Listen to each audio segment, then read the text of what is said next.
Estamos na linha com o Marcos Nobre. Opa. Marcos, tá na linha? Marcos não nos ouve.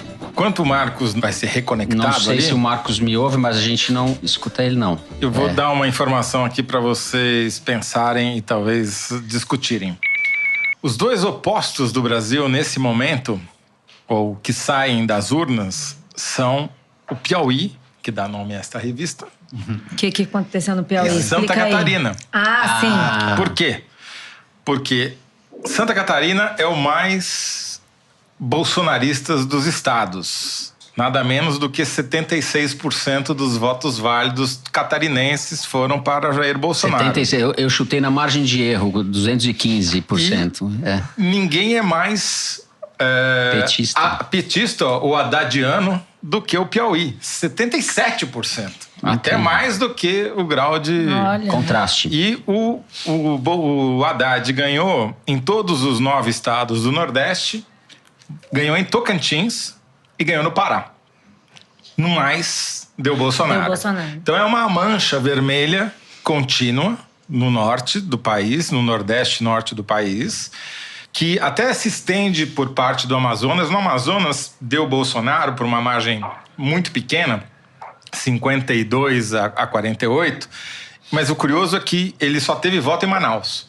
Todo o resto foi petista, votou majoritariamente no Haddad. Então, esse é o mapa que emerge do Brasil. E a grande diferença em relação às eleições anteriores, desde 2002, foi o grau da intensidade da vitória do antipetismo no Sudeste. Em São Paulo, o Bolsonaro ganhou por 68% dos votos válidos. É uma vitória acachapante. No Rio de Janeiro, ganhou por 68% também. E em Minas Gerais, que é meio uma síntese do Brasil, porque tem um pedaço que é parecido com o Nordeste, tem um pedaço que é parecido com o Centro-Oeste, tem um pedaço que é parecido com o Rio, outro com São Paulo, e ainda tem o Triângulo Mineiro, que é uma coisa à parte. Tem uma cara de Centro-Oeste também. Foi 58% de votos pro Como Bolsonaro. a gente disse, ele ganhou nos 3 estados. Eu só queria... A gente tá com o Marcos Nobre na linha. Marcos, você tá nos ouvindo? Sim. Tudo bem? Tudo bem. Marcos Nobre, professor... Prazer estar com vocês aí. Professor de Filosofia da Unicamp, pesquisador do SEBRAP, Centro Brasileiro de Análise e Planejamento, colunista da Piauí, nosso amigo... E Marcos Toledo, Malu te dá as boas-vindas aqui. Eu também. Rafael Cariello, que está aqui também com a gente, vai conversar com a gente também. E Toledo também. Excelente. Esses números que o Toledo e a disposição regional dos votos confirmam uma coluna que você escreveu para Piauí há mais de um mês, eu acho, falando que a divisão regional ia ser mais acentuada, ia se cristalizar. Não sei se a gente começa por aí ou por onde você quer começar a discutir o resultado da eleição. Podemos começar por aí, com prazer. Porque isso agora tem um efeito, né? Essa cisão que vinha já de algum tempo, ela se aprofunda também dentro do próprio PT, né? Então, você tem uma mudança na composição na Câmara e no Senado que chama muita atenção, né? Então, o Nordeste, que antes tinha 18 deputados, agora tem 21. O Sudeste, que antes tinha 27, agora tem 18. O Sul, que antes tinha 14, agora tem 10. Então, você veja que é uma mudança na correlação de forças dentro do próprio partido até. Né? Certo. Que é um partido que representa, vamos dizer, isso que a gente está chamando de o Norte, né, em relação ao Sul. E, de outro lado, uma fragmentação no Sul, que ainda não está claro como é que ela vai se reorganizar, se é que ela vai se reorganizar, né? Então, existe essa cisão Norte e Sul, mas quem conseguiu ainda manter alguma organização foi o PT, né? A outra parte ainda não está clara que organização vai ter, né? Só quem saiu organizado da eleição foi o PT. Que outra parte, você diz?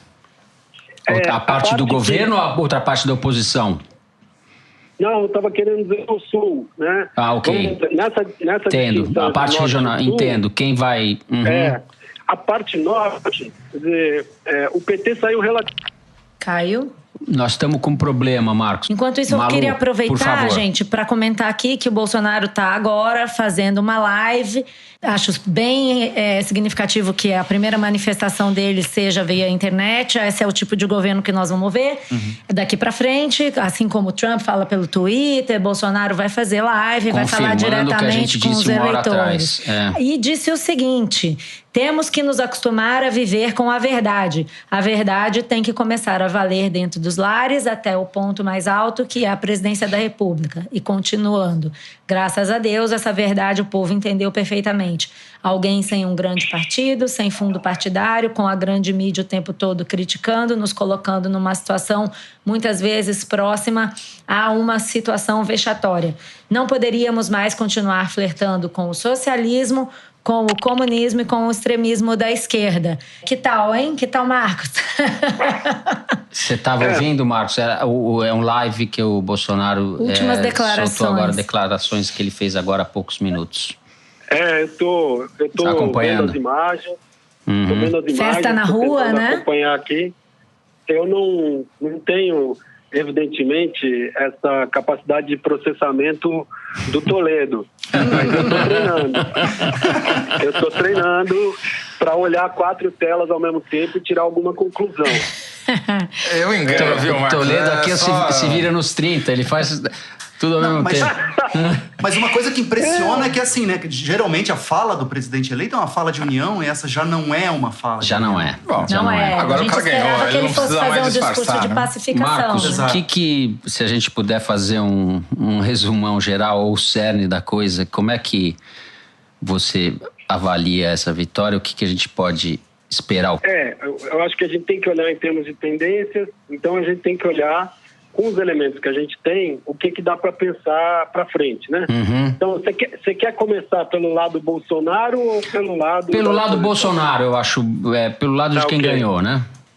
Então, tem uma coisa que eu acho que é importante ficar claro, é que não existe bolsonarismo, tá? Não existe bolsonarismo pelo seguinte: existe muita mobilização, mas não tem nenhuma organização nisso, que é o efeito Bolsonaro. Então, o Bolsonaro, ele é um ponto focal, vamos dizer assim, de estratégia, de uma multiplicidade de movimentos independentes, de pessoas, de grupos, mas ele não é uma organização, entende? Se a gente for fazer um contraponto com o lulismo, para poder ficar claro isso, o lulismo, ele era carisma, mobilização e organização, tinha muita organização. Ao que tudo indica, ficou só a organização, certo? Então, acabou a mobilização, acabou o carisma, não o carisma do Lula, mas o fato dele ter sido colocado fora do jogo. No caso do Bolsonaro, não existe nem pode existir um bolsonarismo, porque ele é só um ponto de fuga, um ponto de convergência de várias correntes muito diferentes, né?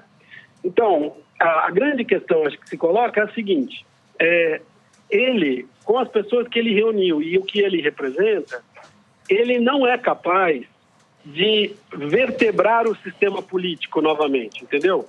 Uma coisa é você ter maioria parlamentar, a outra coisa é você conseguir vertebrar o sistema político.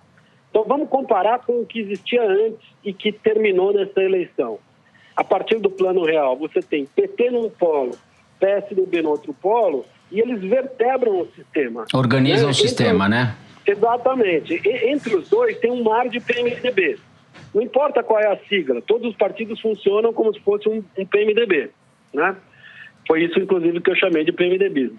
Então, esses dois partidos tinham por função vertebrar o sistema, organizar o sistema e, especialmente, vertebrar o governo, porque uma coisa não vai sem a outra. Isso é que é importante ficar claro. Se você não vertebra o sistema político, você não consegue vertebrar o sistema. E o Bolsonaro não tem nenhuma capacidade, nem pessoal e nem do seu entorno, de ser esse ponto que vertebra o sistema. Então, a grande questão é o seguinte: vai formar maioria? Vai. Eu acho que esse não é o problema. Agora, como é que o sistema político vai se reorganizar ou não? Tá? Acho que essa é a questão. Pelo que você está falando, eu deduzo uma possibilidade grande de instabilidade, você vê, política. Assim, e a presença dos militares, o vice sendo o general Mourão, e vai ter uma presença bastante acentuada de militares dentro do governo, não só no primeiro escalão, porque eles não têm quadros também. Tem essa questão, a burocracia é grande, é complexa, etc. E a turma do Bolsonaro é uma turma, primeiro, pequena, desorganizada, como você falou, ela alta capacidade de mobilizar e pouquíssima de organizar. Né? Exato. Então a gente tem também uma presença dos militares que a gente não sabe exatamente como é que vai ser na prática.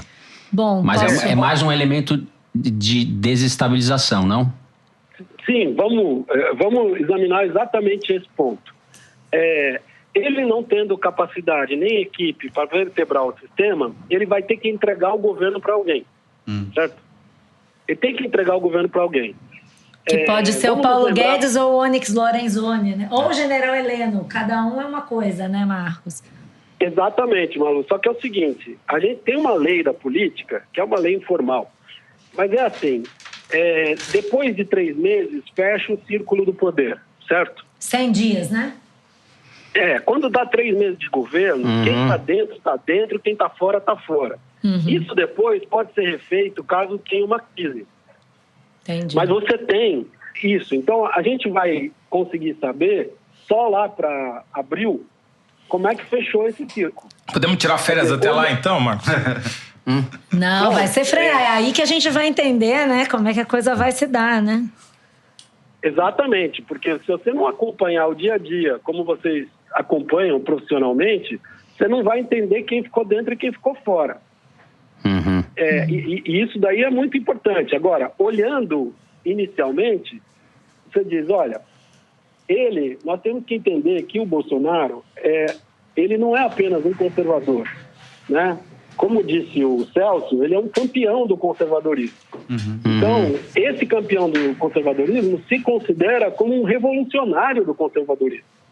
Certo. Então, veja, isso significa que ele vai ter que, de alguma maneira, não entregar o seu governo para o Centrão, por exemplo. Tá? Mas isso ele vai ter que ver se ele pode fazer isso, né? Se vai ter condições políticas de se segurar sem o Centrão, né? Vamos pegar o destino do Collor, né? O Collor começou dizendo quem governa sou eu. Tudo bem, era um contexto diferente, foi uma eleição solteira, o Congresso estava em fim de mandato, tudo isso. Vamos considerar isso. Mas o Collor, ele falou, não vou entregar meu governo para ninguém. Quando ele entra em crise, ele entrega o governo para o PFL, certo? Então, assim, que é o Centrão, certo? Jorge Bornhausen, primeiro-ministro. Exatamente. E, ao mesmo tempo, o Brizola fez aquele movimento, na época, não sei se vocês estão recordando, de tentar ajudar o Collor. Sim. Porque era um sujeito que tinha experiência e era governador do Rio de Janeiro. Agora, isso daí está vedado para o Bolsonaro, porque ele vai recorrer a qual governador experiente? Certo? Para apoiá-lo. O Dória é o principal competidor dele. Competidor, exato. No mesmo campo. A meu ver, então, é a principal razão para ele não ter apoiado o Dória, né? Exato. Então, assim, não dá para se apoiar no juiz Witzel nem no Zema. Você vai apoiar em quem? Você não pode se apoiar nos governadores do Nordeste, porque são todos do PT, do PCdoB, do PSB. Eu acho que é um pouco o que o Rafael falou, né? O Renan, figuras como o Renan Calheiros, Rodrigo Maia, vão começar a entrar em cena, né? Nesse caso. O Helder Barbalho. Vamos separar os dois, Malu? Exatamente. Cada um tem um drive, né? Por assim dizer. Tem 2 tipos de apostas no sistema político. Uma é esse governo naufraga muito rapidamente. Ou seja, em até 2 anos. Isso é muito rapidamente. Essa é a aposta do Renan. Tá? A aposta do Rodrigo Maia é que ele vai ser o mediador. Isso, com toda a razão. Isso aí. Ele vai ser o grande mediador. São 2 apostas muito diferentes, mas não são incompatíveis. Tá certo? Não são incompatíveis, são só diferentes. O que eu estou querendo insistir, tanto é que o sistema político está apostando no fracasso do governo Bolsonaro, que foram lançadas 2 candidaturas presidenciais hoje para 2022, certo? o Ciro se lança candidato e o Luciano Huck se lançou candidato. Quer dizer, eu nunca tinha visto isso numa outra eleição. Um cara que nem foi candidato na eleição se lançar candidato no dia da votação. Deve estar arrependido, né? É aquela sensação de eu devia ter entrado nessa que eu teria ganhado, né? Deve estar pensando isso. Não sei o que é que está pensando. Não, só pode ser, dele, né? É a única explicação. Toda a cara, né? Malu, posso te dizer? Diga. Todo mundo está feliz de não ter entrado e não ter ganho. Porque a situação fiscal é catastrófica. A economia mundial, aí o Rafael vê aí o que ele acha, mas a economia mundial, segundo as pessoas estão pensando, está dando uma embicada para baixo. Tem ouvido isso também. A gente comentou isso agora há pouco, exatamente. Tá meio então, feio, assim, você tem um contexto em que você tem crise fiscal da União, você tem uma crise fiscal dos estados, que, na verdade, a gente nem sabe a extensão dessa catástrofe, né? E você tem um sistema político em frangalhos. E assim, você pode governar sem reorganizar o sistema político, mas isso significa que você faz um governo de crise permanente, que é o que nós vamos ter, muito provavelmente, certo? Então, vamos dizer, as pessoas do sistema político que estão apostando nisso podem estar completamente erradas, certo? Elas podem estar erradas e pode tudo funcionar. É o famoso vai que dá certo, né? Posso jogar um grão de sal aqui nesse Vamos raciocínio? fazer, Marcos, a gente vai, também não quero tomar muito seu tempo, a gente também está aqui com o prazo contado. O Toledo faz a última pergunta para o Marcos, então. É só uma provocação, na verdade, Marcos, que sabe que eu adoro fazer provocações com você. Vamos supor que ele aprove uma pauta de pouca significância fiscal e econômica, mas de grande impacto popular, tipo reduzir maioridade penal, enfim, né? Toda essa área de costumes e do punitivismo que foi a grande bandeira da campanha dele. Você acha que pode gerar uma sobrevida, pelo menos da popularidade do Bolsonaro, por um tempo, e com isso ganhar um tempo para ele tentar se reorganizar do ponto de vista econômico? Sim e não. A parte do sim, que é muito importante, é o seguinte: o Bolsonaro já é tóxico para metade da população brasileira. Isso eu nunca tinha visto acontecer também. Né? Alguém ser eleito presidente e ser tóxico imediatamente. Então tem metade da população que já não quer nem chegar perto desse governo. Então, para isso, ele precisa governar para essa metade que tem essa pauta de costumes, etc. e tal. Então, num certo sentido, ele segura essa base. Ou seja, ele vai mirar em governar para 40% da população, 40% do eleitorado. Ele vai mirar nisso. Agora, o problema é que ele perdeu o primeiro ano para fazer as medidas que precisam ser tomadas na área econômica, né? Fazer a recuperação, exato. E acalmar o pessoal, né? Exatamente. Mas ele não pode conciliar as duas coisas? Ele não tem pode que escolher conciliar... o que ele vai fazer primeiro. Não, mas ele pode mudar uma pauta de comportamento junto com o ajuste econômico. Mas essas são coisas difíceis de aprovar. Ao mesmo tempo. Ele vai ter que escolher. Aí o que acontece? Se você põe a pauta do costume, você divide. Se você vai direto só com a pauta econômica, você não consegue fazer a pauta dos costumes andar. Então, se você colocar duas ao mesmo tempo, pode dar um curto-circuito de tal nível que você não consegue aprovar nada. Então, assim, se ele perder o primeiro ano, os primeiros 6 meses, isso daí vai ser muito, muito complicado para ele. Conta uma coisa para mim que eu não consegui ouvir. Como é que foi o discurso do Bolsonaro? O discurso da Malu... Eu vou falar agora. Na live, na rede social, ele manteve uma coisa. A verdade venceu. Graças a Deus, essa verdade o povo entendeu. A verdade da ética. Não poderíamos continuar flertando com o socialismo, com o comunismo, com o extremismo. Esse foi o discurso da live. Mas o discurso na TV aberta já foi bem diferente. O Estado democrático de direito tem como um de seus pilares o direito de propriedade. Emprego, renda, equilíbrio fiscal é o nosso compromisso. O déficit público primário precisa ser eliminado o mais rápido possível. Jovem, a palavra do fundo do meu coração, vocês têm vivido o período de incerteza e estagnação econômica. Ele entendeu, Marcos, alguém já contou isso pra ele, que ele vai ter que escolher. Essa parte aí foi da Paulo Guedes. Ele deve ter escolhido o economista. Não, ele sabe que ele tem que fazer. Paulo Guedes. Ele tem que escolher isso daí. Pelas pesquisas do Ibope e do Datafolha de véspera, que, a julgar pela taxa, acertaram, porque deu exatamente o percentual que elas previram que ia dar. Sim, exato. Ele é o primeiro presidente brasileiro eleito pelos evangélicos. Por quê? Os católicos racharam no meio, literalmente 50-50. Os ateus foram pro lado do Haddad, mas obviamente isso não tem relevância estatística. E a vantagem numérica dele veio basicamente dos evangélicos. Ou seja...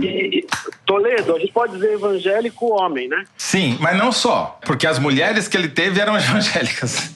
Então... tá. Entendeu? Então, eu acho que tem um teor aí que é um público que ele vai precisar prestar satisfação. Porque os caras que elegeram ele, não pode deixar na mão, né? Ele vai ter que... Não pode. Você tem toda a razão. Não, o problema dele todo é esse. O Haddad agora vai falar, né? Haddad está falando... Haddad está com Boulos, está Manuela. O que está me chamando a atenção é o Lindbergh no fundo.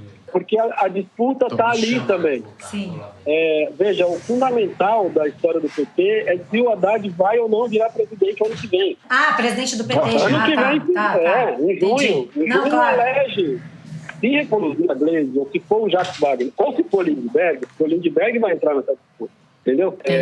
Se o Haddad não virar presidente do PT, isso significa que o PT simplesmente usou o Haddad e está jogando fora.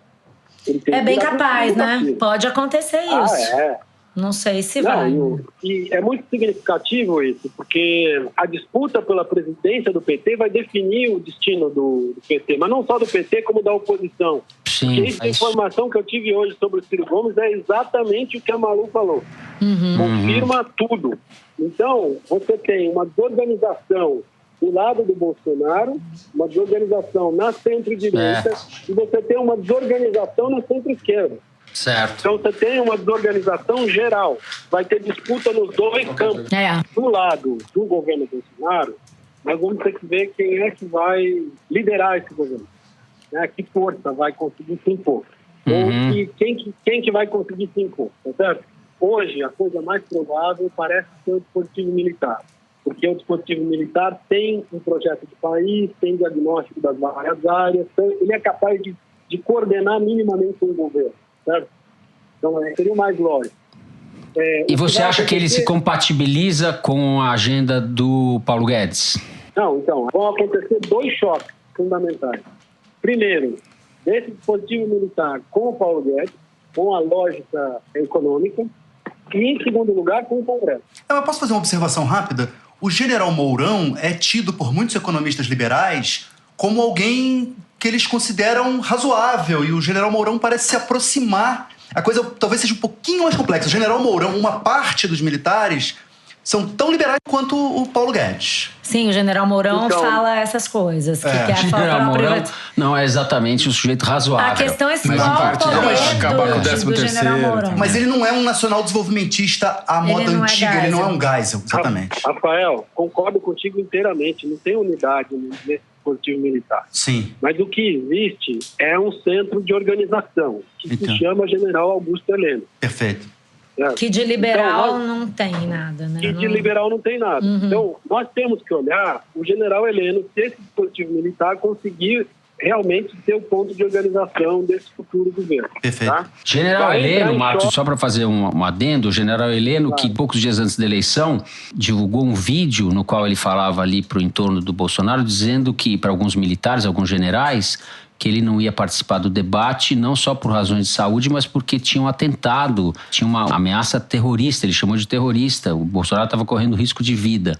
Esse é o general que vai assumir a defesa. Que foi um general que foi inventado no governo Lula na missão do Haiti em 2010. Não falou de onde vinha o atentado, quem que estaria organizando, etc. Então ele pôs isso, está na internet, que me chamou muita atenção. Isso, é muito sintomático mesmo. Agora, essa coisa de se o Heleno vai ou não para a defesa, eu acho que é alguma coisa que a gente deve aguardar, entende? Mas ele já falou, né, que vai botar o Heleno da defesa, né? Acho que ele não iria falar se não fosse para... Então, mas ele falou no Facebook ou para as mídias tradicionais? Porque cada uma tem um discurso. Não, pelo que eu entendi, todas as mídias. Nesse caso, ele foi firme. Veja, esse governo não é um governo capaz de vertebrar o sistema político, ou seja, de organizar o sistema político. Agora, ele pode ter a capacidade de atrapalhar a reorganização do sistema político. Pode. Então, ele pode permanecer nesse estado de colapso até o final, impedir que o sistema político se organize. Então, a única coisa que pode acontecer, que seria mais ou menos menos pior, vamos dizer, seria existir um tampão ali na Câmara e no Senado para permitir que o sistema tenha alguma autonomia para se reorganizar sem que o governo entre para destruir permanentemente qualquer tentativa de reorganização, tá? Então, é isso. Se tiver um choque entre o dispositivo militar, a parte econômica e o Congresso que não tenha solução, nós vamos ficar nesse estado de desorganização durante muito tempo. Você concorda que o Haddad sai maior do que entrou como liderança, como uma possível liderança do PT nacional?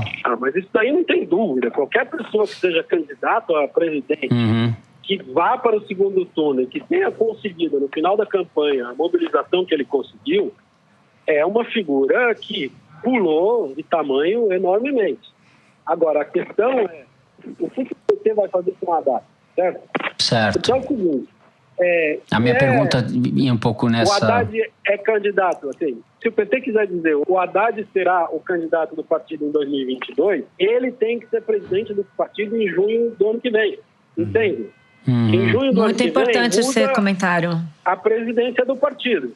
Então, é claro que o fato do Nordeste ter um peso agora dentro do PT, que é proporcionalmente muito maior do que o Sudeste, que sempre foi a liderança, especialmente São Paulo, isso aí pode querer mudar o eixo do PT para o Nordeste e pode dizer, não, Jacques Wagner tem que liderar esse partido. E o Haddad tem que esperar, mas esperar como? Você vai ficar 4 anos fazendo o quê? Entende? Quando você... Se colocarem o Haddad como presidente do partido, significa que você está também colocando nas mãos dele o orçamento do partido. Perfeito. Então, entende? Isso é decisivo para saber qual vai ser o futuro dele em termos políticos. Tá certo. Então, vai ter uma briga lá dentro, né? Vai ter uma briga lá dentro e, ao mesmo tempo, uma briga dentro da centro-esquerda. Porque o que o Ciro disse dessa vez foi: chega, nunca mais vou querer fazer composição com o PT. A Marina tentou sair da órbita do PT, também não deu certo, né? O Ciro agora diz, não, mas dessa vez o lulismo acabou mesmo. E, nesse caso, tem que ter uma força que se contraponha ao PT. E eu vou fazer isso. Isso daí eu acho que é aquele segredo que ele fez, de razões que eu não posso revelar agora. Tá certo. Maravilha. É isso mesmo. Exatamente isso. É você tentar fazer uma coisa de centro-esquerda e dizer, vai ter um polo alternativo ao PT para disputar esse campo. Assim, e a fala da Cátia Abreu é muito clara. Muito. A culpa da derrota é do PT. Precisa ter uma organização alternativa. Então, vai ter uma guerra dentro do PT e uma guerra do PT com as outras forças do campo de centro-esquerda para ver quem vai ter hegemonia. Isso então, aí. A vantagem do governo Bolsonaro é essa. É porque também vai ter uma oposição que vai estar em luta entre si. Marcos, a gente está bastante atrasado aqui na nossa programação. Tranquilo. E quero super te agradecer e vamos esperar a sua coluna na quarta-feira. Eu quero ver o que você vai escrever. Eu também. Tá certo? Abração, Marcos. Obrigado. Todo mundo manda um abraço aqui.